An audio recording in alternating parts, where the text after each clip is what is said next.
пятничное утро. Приветствую всех, кто просыпается в эту минуту вместе с нами. Я, Катерина Винокурова, и мои коллеги подготовили сегодня для вас предпраздничный эфир в преддверии дня 8 марта. Итак, на календаре сегодня 6 марта, пятница. Во многих странах сегодня отмечается Международный день зубного врача. Поздравляем с профессиональным праздником всех дантистов и стоматологов. Среди российских праздников сегодня День гурмана, а также День всероссийских отрядов юных инспекторов дорожного движения. Сегодня, кстати, их мы ожидаем в нашей студии. Среди исторических событий день ознаменован тем, что 121 год назад был запатентован всем нам известный аспирин. 95 лет назад, 6 марта, свет увидел первый номер газеты «Пионерская правда». Маврикиев день наступил в народном календаре. В народе считалось, что именно на Маврикия прилетают домой грачи, скворцы и ласточки. Что ж, весна наступила, с каждым днем все теплее. Очень надеемся, что весна нам подарит побольше теплых дней. Прогноз погоды на пятничный 6 марта. Сегодня в центральных улусах в 6 часов утра температура воздуха составила минус 16, минус 21 градус. Днем ожидается до минус 8, минус 11. В Заречных минус 16, минус 20 утром, днем минус 7, минус 11. В южных улусах минус 12, минус 14 утром, а днем до минус 5, минус 6 градусов. В Вилюйских улусах минус 11, минус 15 утром, днем минус 4, минус 9 ожидается. В Нижнеленских минус 14, минус 16 утром, днем до минус 9, минус 11.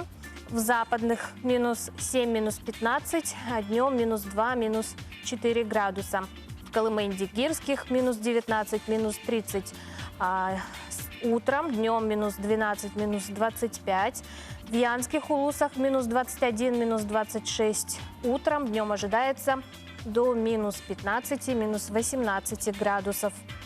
На северо-западе минус 16, минус 22 утром, днем минус 13, минус 23. В 6 часов утра температура воздуха в городе Якутске составила минус 20 градусов, атмосферное давление 750 миллиметров ртутного столба. Ветер юго-восточный 2,5 метров в секунду. Днем в городе Якутске ожидается минус 10, минус 12 градусов. Ну а в преддверии Международного женского дня 8 марта сильная половина нашей редакции подарила цветы прохожим дамам. Что из этого вышло? Давайте посмотрим. Уважаемые зрители, хочу поздравить дам с наступающим 8 марта и поблагодарить магазин Букет Шоп за предоставленные цветы. Сейчас мы хотим поздравить женщин нашего города с наступающим праздником. Здравствуйте, спасибо. Всем хорошего, крепкого здоровья. Спасибо. Всего самого наилучшего. Хотел поздравить с наступающим 8 марта. Акция «Каска». Хотел пожелать крепкого здоровья, всего самого лучшего. Быстрее, чтобы сбывались ваши мечты. Пожалуйста. Спасибо большое. Спасибо. Всем здоровья, счастья. Всем женщинам земного шара. Всем праздником. Спасибо. Наступающим с праздником. Наступающим с праздником.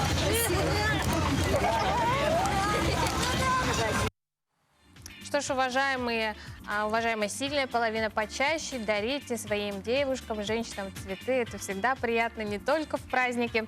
В наши дни праздник ассоциируется у каждого с весной, красотой и нежностью. Но мало кто знает, что эта дата изначально носила только политический оттенок, так как является днем, когда революционерки объявили о намерении бороться за права женщин во всем мире. Так как же появился этот праздник и почему он выпал именно на 8 марта, узнаем прямо сейчас. В Все началось в далеком 1857 году в городе Нью-Йорк, когда на манифестацию вышли сотни тружениц фабрик по производству обуви и одежды. На тот момент их рабочий день составлял полных 16 часов в сутки, а заработная плата была минимальной. Она даже не соответствовала прожиточному минимуму. Работницы выдвинули следующие требования: 10-часовой день, улучшение условий труда, увеличение оплаты труда, а также участие женщин в избирательных кампаниях. Этот марш протеста дал положительные результаты. Работодатели пересмотрели требования к рабочим женщинам и сократили их рабочий день до 10 часов. Кроме того, на многих предприятиях возникли первые профсоюзные организации, во главе которых стояли представительницы слабого пола. В 1910 году в Копенгагене собралась конференция, в которой участвовали женщины-социалистки многих стран. Небезызвестная коммунистка Клара Цеткин в своем выступлении внесла предложение о том, чтобы дату 8 марта объявить Международным женским днем. Идея праздника заключалась в том, чтобы показать всему миру, что женщины готовы и умеют бороться за свои права. В марте 1911-го на митинги вышли более 1 миллиона людей, причем как женщин, так и мужчин. В результате этих мероприятий труженицы добились права не только участвовать в избирательных кампаниях, но и занимать руководящие должности. В нашей стране первое празднование Международного женского дня состоялось в 1913 году. Произошло это в Петербурге. В Россию идею празднования этой даты привезла революционерка Александра Калантай. В нашей стране ее поддержали миллионы женщин. В феврале 1917-го на митингах в руках тружениц были лозунги с надписями «Хлеба и мира». В эти же дни царь Николай II отрекся от власти. Новоиспеченное правительство среди прочих обещаний гарантировало всем женщинам и мужчинам равные права. Это историческое событие случилось 23 февраля по старому стилю. По нашему современному это событие перепадает как раз на 8 марта. Выходным днем эта дата стала только в 1965 году. После распада Советского Союза 8 марта отмечать не перестали. Он таки остался международным женским днем в таких странах, как Россия, Украина, Грузия, Казахстан, Киргизия, Азербайджан, Молдова, Таджикистан, Белоруссия, Туркмения и многих-многих других странах.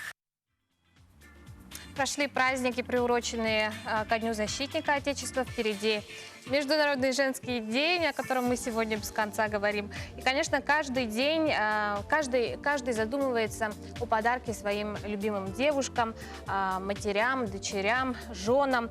И как это обычно бывает у детей: «Мам, дай денег, я хочу тебе подарок купить», да? Наверное, вам это знакомо. Очень отрадно, что современные дети умеют копить и зарабатывать на подарок своим трудом, да еще и далеко не простым.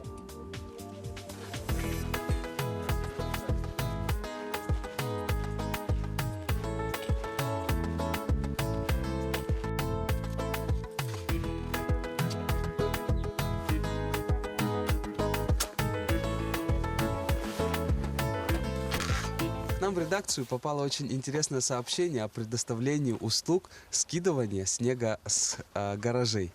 И оно было очень милым, и мы решили найти этого героя. Им оказался Денис, который учится в школе, а смыслом его работ стало, чтобы он собрал деньги на подарок своей маме и сестре на 8 марта. Составил это сообщение я сам. И я спросил своего друга, может ли он мне помочь, и тогда мы будем делить все это. В день мы со своим другом мы можем очистить по 2 гаража. У меня в семье 3 ребенка. Ну, моя старшая сестра, мой брат младший, ему 4 года. И я. Что тебе нравится? Мне нравится секция «Полевая стрельба». Я туда хожу. Может быть, у тебя есть уже какие-то взгляды на будущее? Кем бы ты хотел стать? Я бы хотел стать врачом. Почему? Потому что это более ближе ко мне. Я хочу поздравить всех женщин и девочек с наступающим 8 марта. И благодарю своего друга и сына, который мне помогал все это делать. Радует, что среди школьников есть такие целеустремленные дети. Пожелаем этим молодым ребятам успехов и достижения нужной суммы для подарков своим родным. Максим Гоголев, Андрей Лазарев. Новый день. Якутск. Доброе утро, мы продолжаем наш эфир. У меня в руках замечательная коробка. Что внутри, я вам не скажу. Вы должны угадать сами. Вот кто первым догадается, что в этой коробочке, тот и получит этот подарок. Так что свои варианты ответов вы можете присылать на наш WhatsApp номер абонент МТС 279-2262. Желаю всем удачи. И, кстати, тут к этой минуте у нас пришли поздравления. Пожалуйста, поздравьте Сыромятникову Антонину Афанасьевну, заслуженного учителя Саха-Якутии, учителя учителей, методиста. Желаем вам здоровья, счастья, удачи, хороших друзей. 74 года исполняется Антонине Афанасьевне. Поздравляют вас абонент с последними цифрами 4727. Также уже начали присылать варианты ответов. Я растерялась, потерялась. Доброе утро с наступающим 8 марта. Хочу поздравить свою подругу Татьяну Колмогорову, Татьяну Борисову с первым весенним праздником. Оставайтесь всегда молодыми, красивыми и любимыми. Пожалуйста, не звоните. Так, ладно, продолжим читать чуть позже. Любопытно, что потребление сладостей ничуть не снижается в зависимости от состояния экономики. Это значит, что хороший кондитер никогда не останется без работы. Это первый плюс данной профессии. Сегодня в нашей студии кондитер 5-го разряда Виктория Ямщикова. Правильно, да, все? Ага, Виктория, доброе утро. Здравствуйте. Спасибо, что проснулись, пришли к нам не с пустыми руками. Виктория, как вы решили стать кондитером и почему? Ну, я продолжила свой родительский путь. У меня мама с папой работали на хлебокомбинате. Бабушка, дедушка тоже работали на хлебокомбинате. Ну, и поэтому я решила пойти работать на хлебокомбинат. Сначала я пришла учеником работать на хлебокомбинат, и там повышала свою квалификацию до 5-го разряда. Ага. Вот разряды нужно повышать, ну, это необходимость, наверное, Необходимость, да? Как, какой промежуток между ними, да? Как получить первый разряд? Ну, что это значит? У каждого это по-разному бывает. Кто как способен к этому. Поэтому каждый по-разному. Я за 5 лет я добилась своего 5-го разряда. Ага. Ну, что значит получить разряд? Что нужно сделать для этого? Ну, это нужно знать технологию приготовления тортов, пирожен, оформления. Своего рода как экзамен какой-то, Да, нужно экзамен, сдавать? конечно, экзамен. Кто-то оценивает Оценивается, вашу да, работу, работу. да, когда Да, вы демонстрируете. Ага. Но сегодня нам известно, да, что потребитель хочет не только вкусное что-то, но и красивое, да? Вот, может быть, вы чем-то вдохновляетесь, ищете какие-то новые вкусы, новые формы? Да, обязательно, конечно. Мы работаем и с поставщиками сырья. Ездили, вот недавно мы были в Москве, в Красногорске, ездили в Союз СНАП, пробовали их сырье, дегустировали. Очень понравилось. И они нам предлагают, и мы, конечно, пробуем и выходим на потребителя. Ну, вы сегодня вот у нас тортик лежит, да? Да. Стоит. Вот мы принесли на столе. тортик вот в преддверии 8 марта. У нас сейчас очень большие заявки. Мы стараемся для людей, для женщин, чтобы им было очень вкусно. И вы хотели что-то дополнить, да? Да, я вот его хотела докрасить, дополнить. показать нам свое мастерство, как говорится. Да. Так, что мы делаем? Это мы ставим тюльпаны. Весенние цветы первые, да?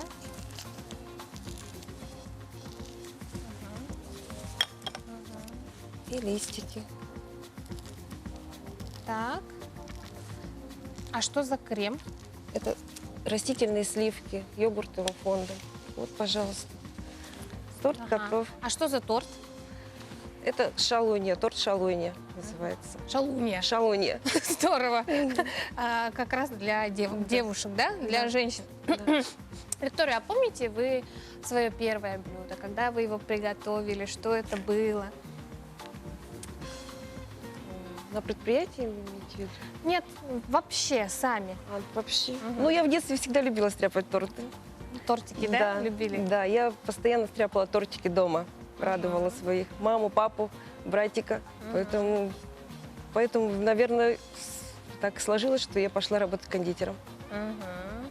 А семья у вас любит сладкое? Да, любит. А вы сами вот говорят, что если работаешь в этом, как бы своего рода надоедает, да? Вот уже не хочется. Есть такое? Нет, у меня нет такого. Всё я равно люблю свою любите работу, сладкое. очень сильно люблю Все свою равно работу. любите сладкое. Да, люблю. А придумываете сами рецепты какие-то в домашних условиях? Что-то новое любите ли выдумывать, творить? Экспериментировать, да, Мгм. да, мне нравится экспериментировать, я могу поэкспериментировать, и дома очень это нравится. Мгм. А любимое ваше блюдо из сладкого? Ой, мое любимое блюдо из сладкого. Я даже не знаю. Ну, я люблю профитроли. Профитроли с кремом. Да. Виктория, спасибо вам за такой веселый, приятный разговор. Я поздравляю вас с наступающим 8 марта. Желаю вам успехов в вашей работе, чтобы вы только, если это возможно, повышали свои разряды. Спасибо, что Спасибо любите большое. свою профессию. Мы продолжаем. Весна наступила, на улице солнечно. Самое то для горнолыжного спорта. В столице на Зеленом лугу и на озере Сайсары наша съемочная группа пообщалась с любителями этого вида спорта. Отличная погода, и мы пришли в озеро наши Сайсары, и, как видим, здесь очень много лыжников. И на эту тему мы бы хотели сегодня поговорить как и с профессионалами, так и с любителями, которые только встали на лыжи. Как вы знаете, лыжный спорт, он развивается, очень развивается у нас в Якутии, и вообще для физики он очень полезен. Давайте узнаем немножко об этом поподробнее. Сезон у нас начинается обычно с начала, как вы видите, марта и заканчивается в начале апреля. Лыжами можно заниматься лет, наверное, с 3 где-то, даже так вот. И до, наверное, глубокой старости. Занятия лыжным спортом в основном развивают вот общую функциональную выносливость организма. Сегодня у нас по расписанию у нас первый занятие на лыжи. Как открыть лыжи. Ну, все радоваться, потому что хороший воздух, и все уже соскучились. И именно я тоже соскучилась, потому что так, мне интересно. Занятие лыжи очень хорошее для здоровья, потому что если видеть, как нагрузка, которая есть, он дает как организма и все, как тело, чтобы все. После ты касаешься лыжи, ты уже видишь, чтобы у тебя все нормально, расслабить. Это как будто ходить в баню. Вот так. Я думаю, я рекомендую лыжи, чтобы люди занимаются. Это не так страшно, как много людей видят по телевизору. Здравствуйте, представьтесь. Меня зовут Корнилова Анастасия, студентка 3-го курса Института психологии СВФУ. Скажите, сегодня у вас первый урок получается. Как вам дается лыжи? Очень сложно, потому что на улице, во-первых, еще не так уж тепло. И лыжи все-таки не спортсмены. А так 3-й сезон уже. 3-й курс, 3-й год на лыжах. Ну, вот, например, сейчас у меня очень устали руки. Наверное, руки, ноги, в том числе пресс. Завтра, наверное, вообще все болеть будет. Во-первых, надо удобную форму. Допустим, я одета не для лыжни. Удобную одежду, во-первых. Во-вторых, все-таки физическая подготовка очень нужна. Потому что без физической подготовки, я думаю, вообще никак. Не бойтесь вставать на лыжи, ведь трудна она лишь в начале, а уж после от скорости и скольжения по снегу будут только положительные эмоции. Мы, конечно же, не забываем, что совсем скоро Международный женский день. Так что с наступающим 8 марта желаю тебе удачи. Я очень сильно тебя люблю. И все женщины, я вас тоже поздравить. Вы отдыхаем. Желаю вам любви, здоровья, все самое наилучшего. На озере Сайсары зарядились положительными эмоциями Максим Гоголев, Андрей Секритов. Новый день. Якутск. Доброе утро, мы продолжаем. Оксана Евсеева, ученица 9 класса Вилюйской средней школы номер 1 имени Черяева. Она призер чемпионата профессионального мастерства WorldSkills Russia в компетенции кондитерское дело. Оксана в свободное от учебы время любит готовить и хорошо рисует. Сегодня она нам покажет, как сделать сладкий подарок своими руками для мамы. Заранее приготовила пряники и айсинг. Будем делать подарок для мамы. Можно тесто сделать из медового и простого пряничного имбирного. Айсинг мы делаем из лимонной кислоты, белки яиц и сахарной пудры. Готовить и помогать маме я начала уже 3 года назад. В 2019 году я решила участвовать в устном конкурсе «Кондитерское дело» и заняла 1 место. Затем я поехала участвовать в республиканском конкурсе, и неожиданно я стала 2-м местом. Я не ожидала этого. Было трудно. Были хорошие такие соперники, которые хорошо тоже готовили. Когда я окончу школу, я хочу стать дизайнером и кондитером. Хожу в художественную школу, умею рисовать, делаю эскизы, дизайнерские эскизы одежды. Этот пряник может сделать каждый, и айсинг очень простой, всего из 3 ингредиентов. Делается очень быстро, никаких хлопот. После того, как мы их покрасили, накрыли айсингом, будем ждать, пока они засохнут. Наши пряники засохли, сейчас мы будем их упаковывать.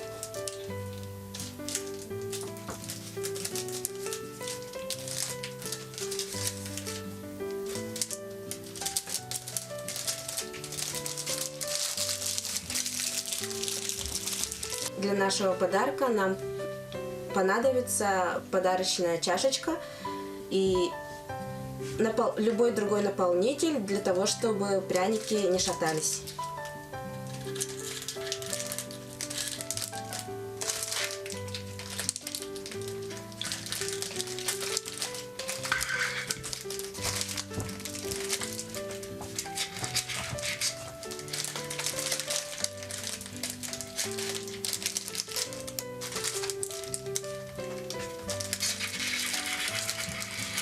Наш подарок маме готов. Его может сделать каждый. Это очень легко и быстро. Подарок 2 в 1. И можно подарить маме и попить вместе с ней чаю.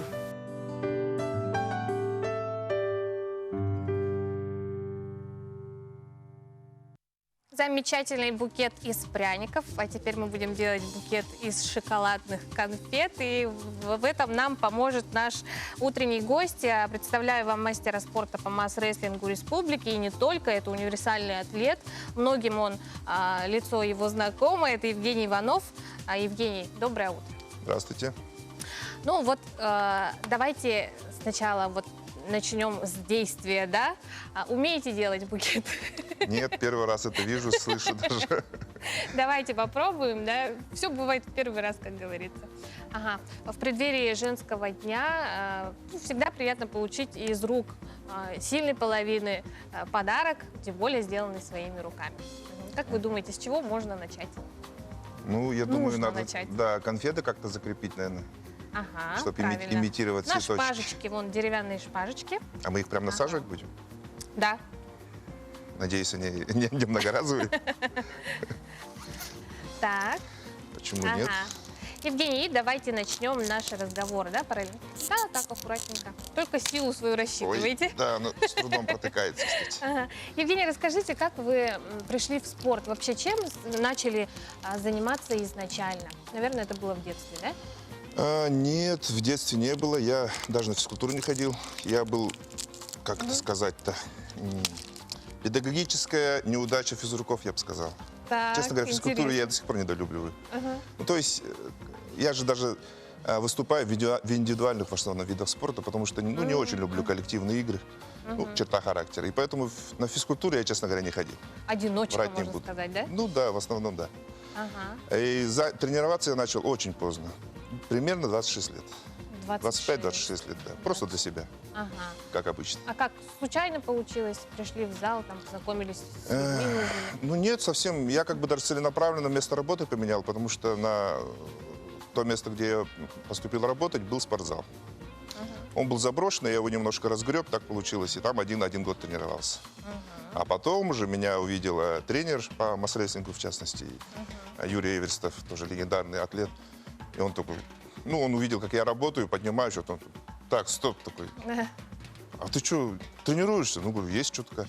Ну, давай, масс-рестлинг, типа, попробуй. А что нет-то, попробуй. Так вот примерно масс-рестлинг, потом пауэрлифтинг, потом силовой экстрим, потом армлифтинг. Ну вот эти все виды спорта, они между собой как-то похожи, связаны? Они похожи тем, что нужна сила. Сила. Просто вот. А я всегда поклонник был именно не скорости даже, вот, может, не изящества, да, а вот именно могучей, огромной, брутальной силы. И я всю жизнь к ней стремился, иду до сих пор даже вот стараюсь соответствовать. Давайте продолжим.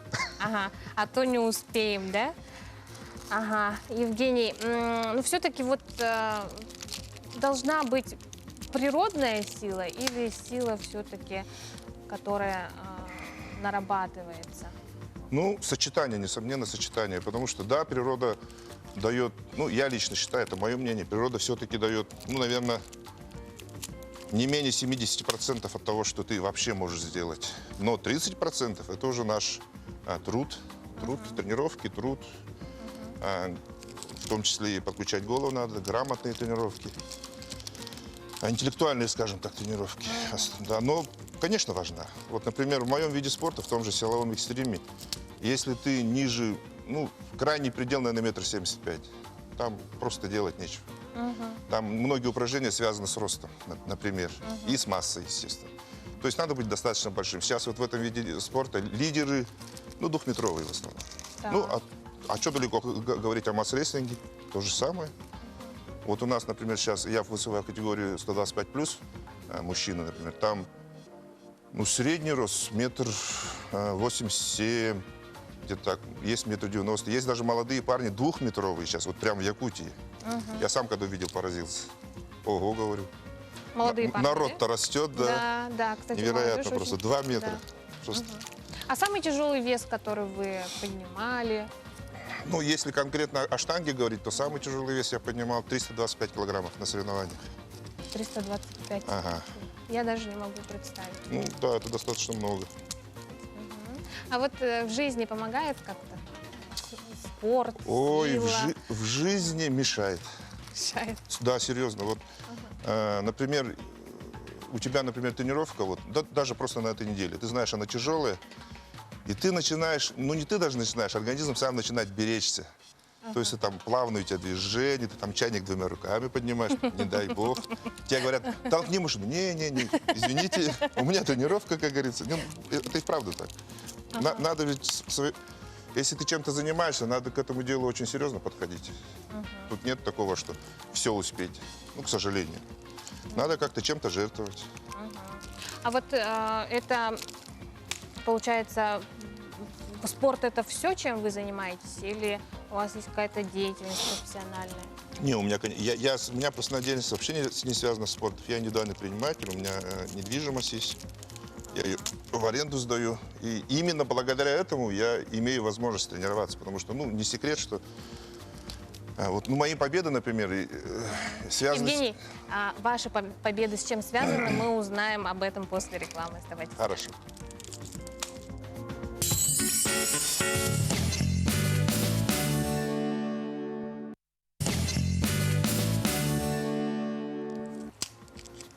Итак, мы продолжаем наш эфир. Напомню, что Евгений Иванов сегодня в нашей студии, спортсмен, универсальный атлет. И с Евгением мы вот закончили практически букет. Ага. Мы продолжили, остановились на победах, да, потому что спорт и профессия, они помогают друг другу. Ну, это, несомненно, так, да. Это взаимодополняющие вещи, потому что работать грузчиком и быть спортсменом, ну, это нереально. У нас вот многие спортсмены работают в таких вот видах деятельности, как МЧС, ну, внутренние эти, МВД, например, какие-то вот, ну, такие вот больше. А вот внешность у вас действительно такая, ну, можно сказать, суровая, да, своего рода. Не боятся на улице? Или там в темном переулке кто-то увидит, мамочки? Не, бывало, ничего такое, не говорю.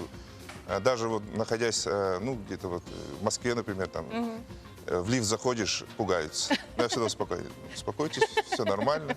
Я по своим делам еду, вы по своим делам едете, не надо напрягаться.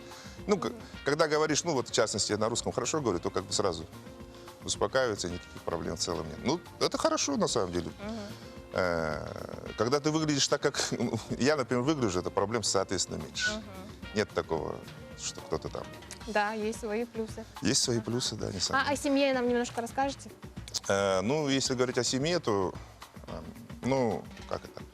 Официальный статус у меня отец-одиночки, я воспитываю 2 дочерей сейчас на данный момент, да. Но моя женщина есть, конечно, Федоренко Марина. Вот, я ее пользуюсь моментом, поздравляю ее с наступающим праздником. Прекрасно. Вот, да. Ну, Марину, наверное, так. свою как пушинку носите. Да, в общем, она и сама может как пушинку носить, она тоже спортсменка, чемпионка тоже. Здорово. Нашли друг друга, да? Да, у нас многое в этом связывает. Ага. А чем-то еще любите заниматься? Вот помимо работы, помимо спорта, может, еще какие-то увлечения, хобби, может, любите готовить? Не, ну как, я люблю готовить, и автоматически в силу того, что своего, опять же, статуса, естественно, готовлю каждый день. И да, я люблю готовить, но без затей.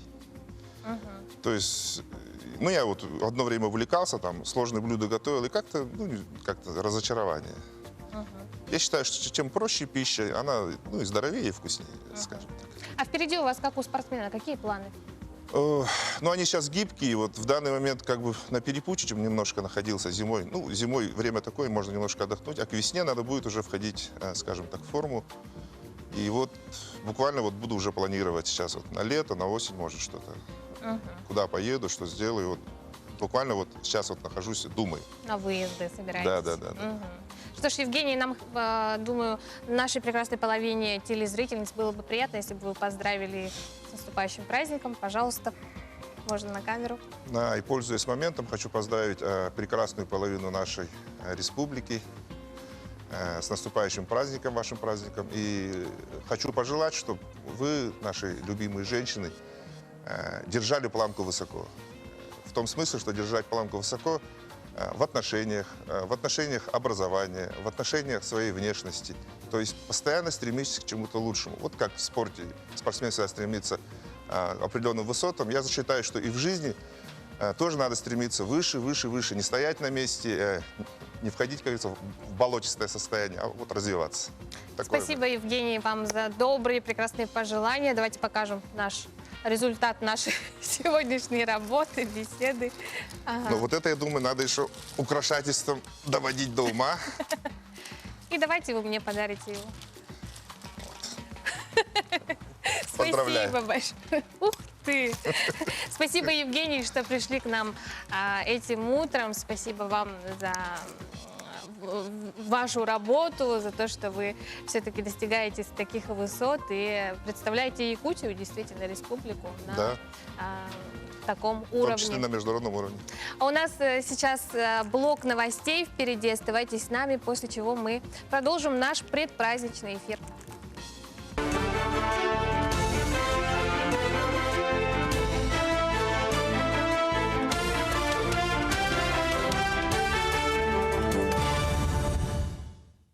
Доброе утро, это новости в студии Василий Радченко и главное к началу дня. Госдума снизила возраст для получения негосударственной пенсии. Проект закона принят в 3-м и окончательном чтении. Он дает право получать негосударственную пенсию по достижению ранее установленного пенсионного возраста, то есть на 5 лет раньше. А именно для женщин с 55, мужчин с 60 лет. Документ касается граждан, которые заключили или собираются заключить договоры с негосударственными пенсионными фондами. При этом льготные категории, например, северяне, педагоги, врачи, многодетные матери смогут получать негосударственную пенсию еще раньше. В ЦИК рассказали, когда стартует кампания по общероссийскому голосованию. А произойдет это, когда вступит в действие вторая часть законопроекта о поправках в Конституцию. Об этом заявила глава ЦИК Элла Памфилова. Она напомнила, что голосование по поправкам в главный документ страны будет проходить по специальному закону, который, в свою очередь, сейчас принимается в Государственной Думе. Также логотип и слоган голосования по Конституции будет представлен 11 марта. Само голосование, напомню, назначено на 22 апреля этого года. При этом должно пройти так, чтобы его результаты не вызывали сомнений. Об этом заявил Владимир Путин на встрече с руководителями думской фракции. Он отметил, что контроль за проведением голосования будет осуществляться Общественной палатой России. Прошу вас оказать содействие, в том числе направить на избирательные участки наблюдателей от всех партий, подчеркнул Путин. Жители Нерюнгри обеспокоены неоднократными публикациями в социальных сетях о грязных выбросах с обогатительной фабрики нерюнгринской компании «Якутуголь». Авторы публикации просят обратить внимание на пыльное облако, нависшее над старым городом каждое утро, которое движется по ветру. И не исключено, что часть этой угольной пыли оседает на город. Не, раньше так не было, конечно, сейчас намного хуже стало и дышаться людям, и на самом деле влияет очень на здоровье. У кого проблемы с носом, как у меня, допустим, мне очень сложно сейчас стало. Я из-за этого операцию делал на нос, к сожалению, не помогло, но как-то будем справляться как-то, да. Я не обращала на это внимания, как-то не было. Сейчас вот, да, так как начали люди обращать на это внимание, стало страшно, думали, что много выбросов. Ну, понимаем, что загрязнение идет, это видно, поэтому... Да, отражается все на природе. Давайте сделаем проще. Пойдем возьмем машину, проедем на 21 километр, я при вас это забурю. И вы увидите, какая чернота там идет. А кроме как с фабрики, оттуда сбросов больше нет предприятий. Ну, я не знаю. Обогатительная фабрика, она как правило, я говорю, как она работала, она так, видимо, и работает. Вот. Я не вижу такого. А то, что вот здесь вот задымленность от машин зимой, да. На наш запрос прокомментировать ситуацию пресс-служба холдинга «Якутуголь» пока воздерживается, ссылаясь на то, что согласование информации идет с руководством в Москве. К другим темам. Сегодня Всемирный день борьбы с глаукомой. Среди различных заболеваний глаукома является одной из основных причин неизлечимой слепоты.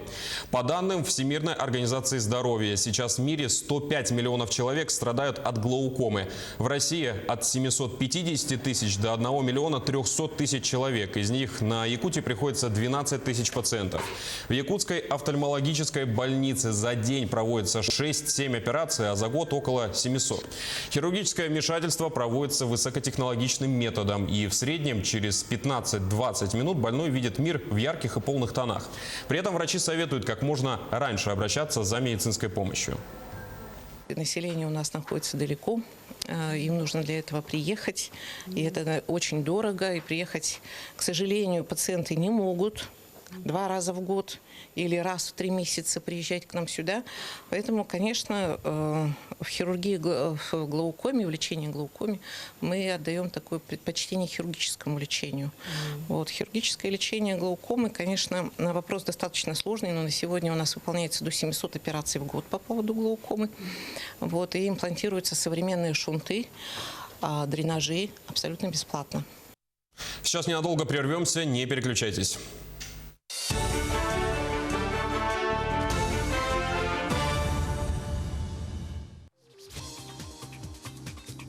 Спасибо, коллегам. Мы продолжаем. Рада зачитать сообщения, которые поступают на наш WhatsApp номер. Поздравляю своих подруг, однокурсниц, коллег с первым весенним праздником весны. Желаю счастья и любви. Они дороже всех подарков. И пусть все сбудутся мечты. Прекрасный день, 8 марта. Татьяна Казакова из Якутска поздравляет. А также дорогую Алену Владиславовну поздравляют с днем рождения. Пускай юбилей будет полон любовью, достаток, гармонию в дом принесет. Пусть счастье приходит к вам снова и снова, и в будущем много прекрасного ждет. Замечательного настроения, комплиментов, цветов и любви. С наилучшими пожеланиями подруги вас поздравляют. Напомню, что в начале нашего эфира я объявила игру, что находится в данной коробке. Пока еще никто не угадал. Пишут, что билет на концерт, на какой-то определенный концерт. Это правильно. Здесь лежит билет. Я делаю вам подсказку. Но билет на какой концерт, точнее не на какой, а где состоится концерт, вам нужно угадать. Это обязательно. Мы наш эфир продолжаем. Простуда и грипп, к сожалению, никогда не спрашивают перед тем, как настичь нас. А мы никогда не должны забывать, как правильно делать профилактику и оградить себя от детей, себя и детей от простуды. Приводит к глубоким поражениям слизистой оболочки дыхательных путей. Основные симптомы гриппа – это жар, головная боль, боль в мышцах, суставах, озноб, кашель, насморк, заложенность носа, боль и першение в горле. При первых симптомах нужно оставаться дома, для чего необходимо немедленно вызвать врача на дом. Ни в коем случае нельзя отправлять заболевших детей в школу, детский сад или на культурно-массовые мероприятия. При гриппе важно соблюдать постельный режим, так как при заболеваниях увеличивается нагрузка на сердечно-сосудистую и иммунную системы. Самолечение при гриппе недопустимо. Для правильного лечения необходимо выполнять все рекомендации врача. Это своевременный прием лекарств, режим, обильное питье. Помещение, где находится больной, необходимо регулярно проветривать и проводить влажную уборку с применением дезинфицирующих средств. Нужно ограничить обращение с больными и при уходе за ним использовать маску. Наиболее эффективным средством против гриппа является вакцинация, которая обеспечивает надежную защиту от всех видов вируса. Вакцинация рекомендуется всем группам населения, но особенно детям с 6 месяцев, людям с хроническими заболеваниями, беременные, медицинским работникам, учителям, студентам, работникам транспорта и сферы обслуживания. Вакцинироваться лучше всего за 2-3 недели до начала роста заболеваемости. Прививки делают только в медицинских учреждениях специально обученным персоналом.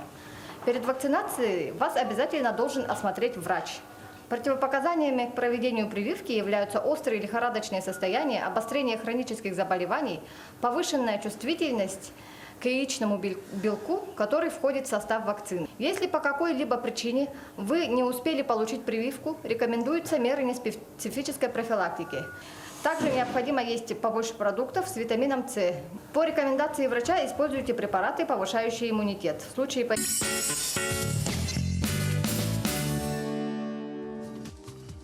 Доброе утро. Пятница, 6 марта на календаре. Мы продолжаем наш эфир.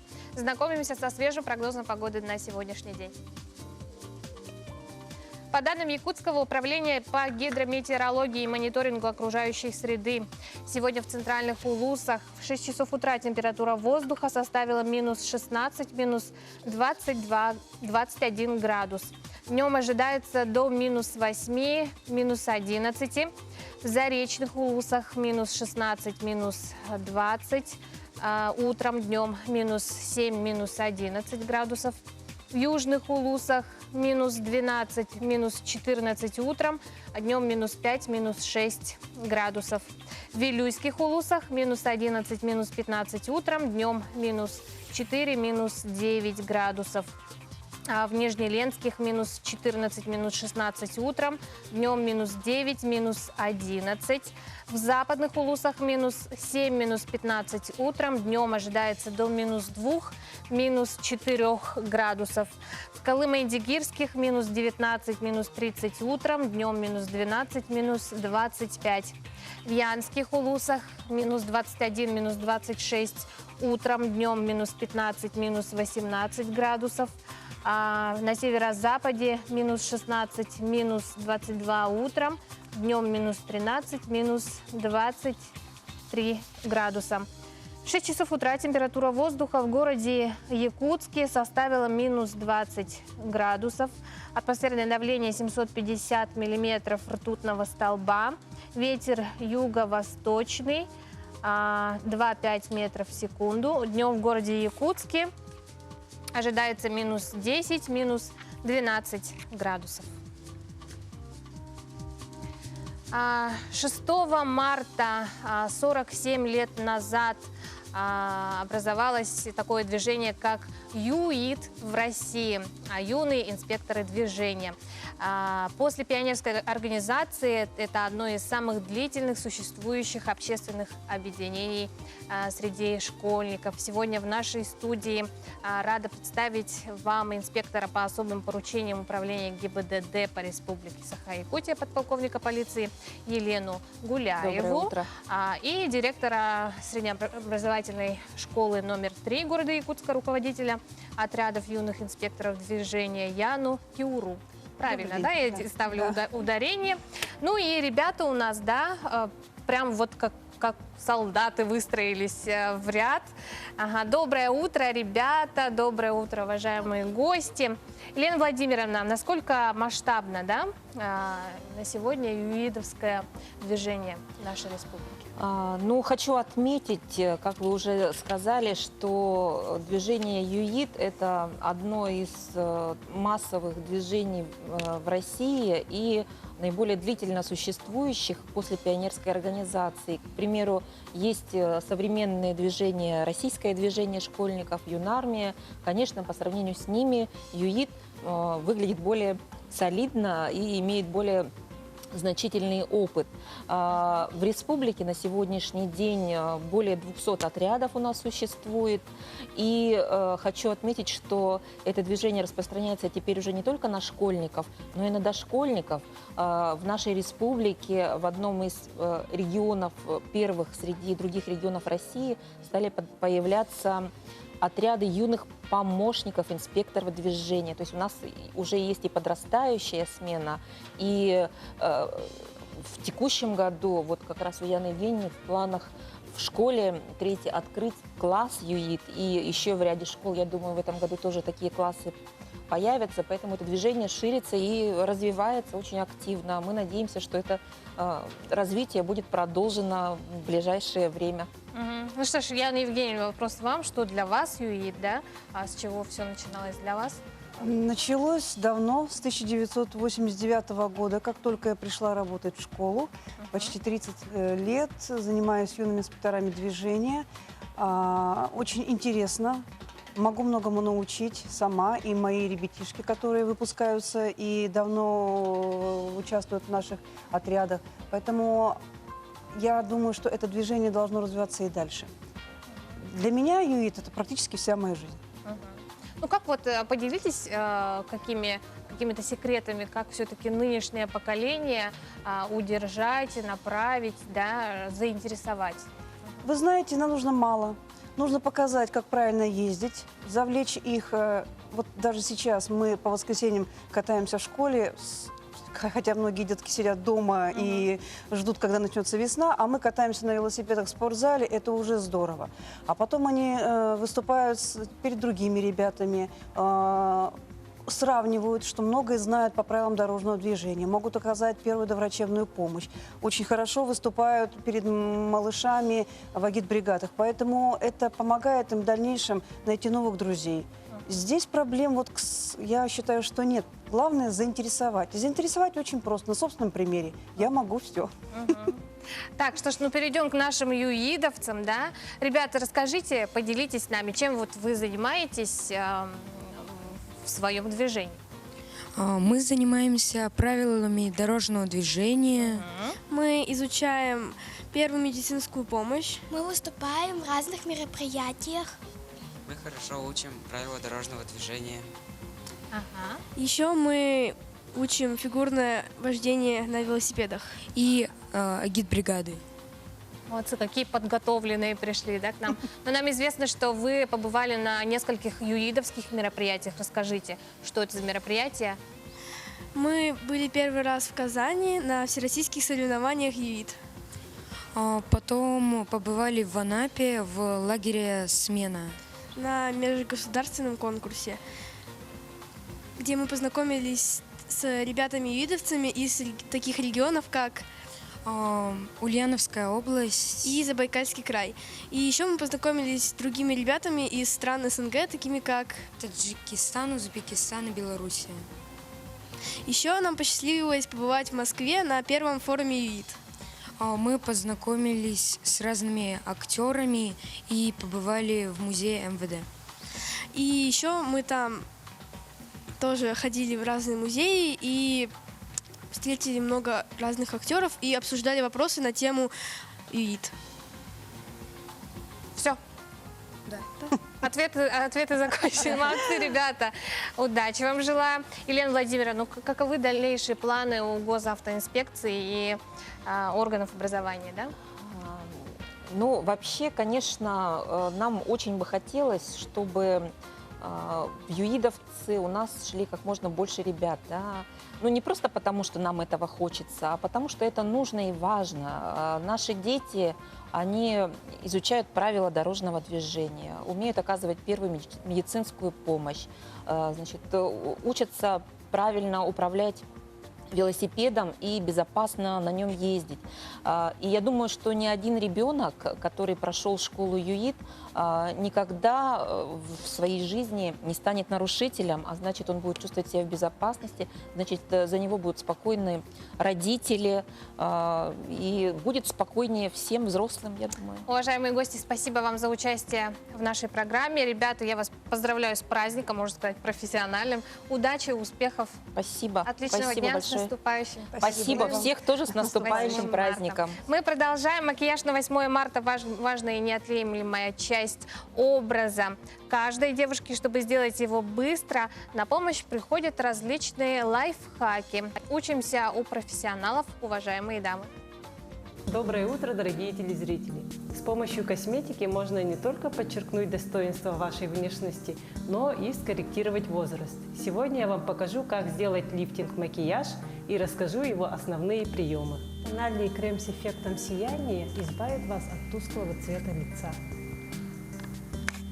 С помощью консилера с розовым подтоном можно убрать синячки под глазами. Все наши движения при нанесении макияжа направлены наверх. В этом и состоит весь секрет лифтинг-макияжа. Лифтинг – это значит подтягивание, подтяжка. Стараемся не рисовать графичные брови. В лифтинг-макияже все наши линии должны быть мягкими и плавными. Как подложку мы использовали кремовые тени золотого цвета. Поверх мы дублируем сатиновыми тенями такого же оттенка. Это у нас будут базовые тени. Как я и говорила, мы используем коричневый карандаш. Прокрашиваем межресничное пространство. И потом обязательно нам нужно растушевать границы нашего карандаша, чтобы не было четких линий.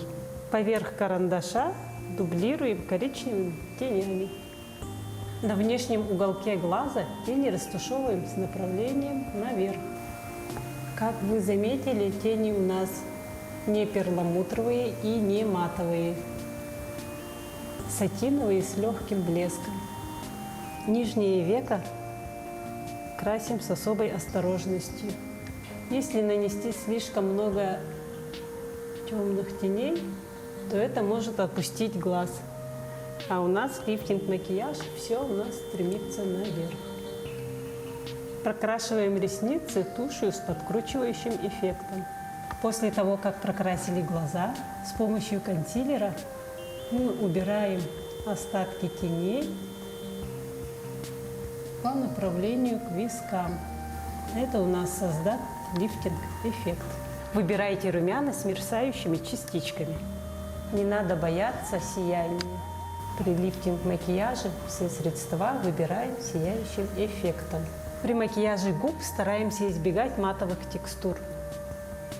Макияж не может начисто стереть следы времени, но он может придать вам свежести и уверенности.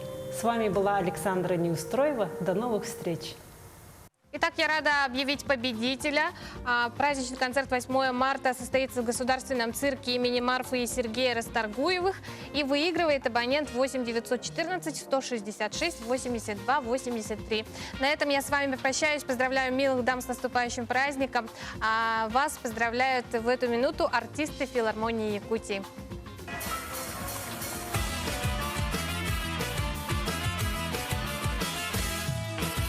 По переулку бродит лето, солнце льется прямо с крыш. Потоки солнечного света, у киоска ты стоишь. Блестят потоками журналы, на них с восторгом смотришь ты. Ты в журналах увидала королеву красоты. А я одной тобой любуюсь, и сама не знаешь ты, что красотой затмишь любую королеву красоты. Я иду к тебе навстречу, я даю тебе цветы. Ты представься на свете, королева красоты. С тобою связан навеки я, ты жизнь и счастье, любовь моя. Красавиц видел я немало, но ни одна хоть не стала лучше в мире все равно. И даже сам я не заметил.